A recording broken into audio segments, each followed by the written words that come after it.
হাসিনা যখন ক্ষমতায় আসে তখন আমার বয়স 7। তোমরাও হয়তো কেউ 8 অথবা কেউ 9। আমাদের ওই সময়ের ছবিগুলোর দিকে তাকালে বিস্মিত হতে হয়। এই ছবিগুলো দেখলে কি বোঝা যায় এরাই একদিন পৃথিবীর নিকৃষ্টতম ফ্যাসিস্টদের একজনকে বিদায় করবে? অবিশ্বাস্য, বাট উই ডিড ইট।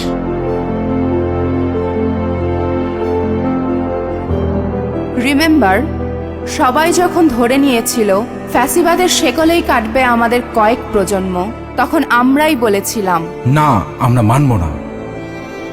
যখন অনেকে মেনেই নিয়েছিল গোলামিই আমাদের নিয়তি, তখন আমরা বলেছিলাম আজাদি আজাদি। আজাদি। যখন নির্ঝঞ্ঝাট জীবন চাওয়া স্বজনেরা বলেছিল লেটস অ্যাকসেপ্ট, বি প্র্যাগম্যাটিক। তখন আমরাই বলেছিলাম উই রিভল্ট। যখন অনেকেই বলল উপায় কি, তখন আমরা উপায় হয়ে দাঁড়িয়ে গেলাম পর্বত সম। বললাম বুকের ভেতর অনেক ঝড়, বুক পেতেছি গুলি কর। আমরাই ছিলাম বিপ্লব, আমরাই অভ্যুত্থান। এবার বিপ্লবের দ্বিতীয় ধাপ আমাদের সামনে। একদিনে 2 ভোট। সংসদ নির্বাচনে ভোট দিয়ে আমরা ঠিক করব কেমন সরকার চাই।